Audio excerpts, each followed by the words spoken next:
देखिए आज हम बताएंगे कि 1 से 100 तक की संख्या को जोड़ना है, 1 से 10 तक की संख्या को जोड़ना है, कि 1 से 20 तक की संख्या को जोड़ना है, या 1 से 50 तक की संख्या को जोड़ना है।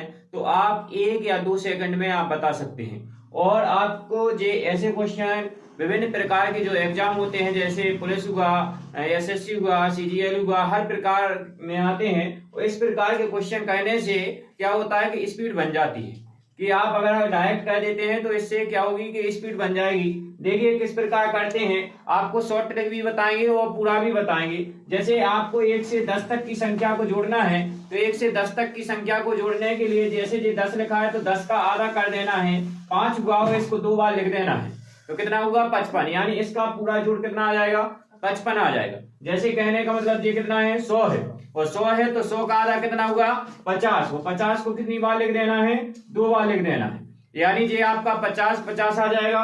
जैसे ये है इसका है 1000, और 1000 का आधा कितना होता है 500 होता है, और 500 को 2 बार लिख देंगे तो 1000 का 1 से 1000 तक का जोड़ ये आ जाएगा।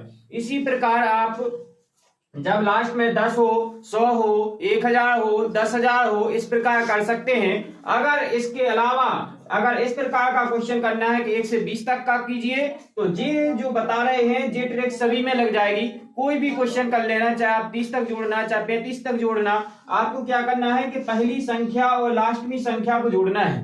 पहली संख्या और लास्टमी संख्या को जोड़ेंगे तो 20 और 1 21 हो जाएगा, और जो इसका आधा होता है उसका गुणा कर देना है, यानी इसका आधा कितना होता है 10, तो 10 का इसमें गुणा कर देंगे तो कितना आ जाएगा 210। इस प्रकार आप देखेंगे और भी हम बता सकते हैं। जैसे माना कि आपको 1 से लगा के 30 तक की संख्याओं को जोड़ना है, तो 30 तक की संख्याओं को जोड़ना है तो हमने क्या कहा, पहली वाली और लास्ट वाली संख्या को जोड़ना है और इस वाली संख्या का आधा करके गुणा कर देना है, यानी इसका आधा क्या होगा 15 होगा, और 15 का गुणा कर देंगे तो 15 एकम 15 हो जाएगा, और 15 थी 45 और 46 यानी 465 हो जाएगा। इस प्रकार के क्वेश्चन लगातार एग्जामों में आते हैं, और आपको ध्यान रखना है कि आप इस प्रकार अगर आप क्वेश्चन करते हैं तो इस प्रकार क्वेश्चन करने से आपके जो टाइम होगा टाइम बच जाएगा, क्योंकि आप जानते हैं कि अगर 1 से 10 तक की संख्या को आप जोड़ेंगे तो कितना टाइम नहीं लगेगा, आप सूत्र से करेंगे तो भी टाइम लगेगा।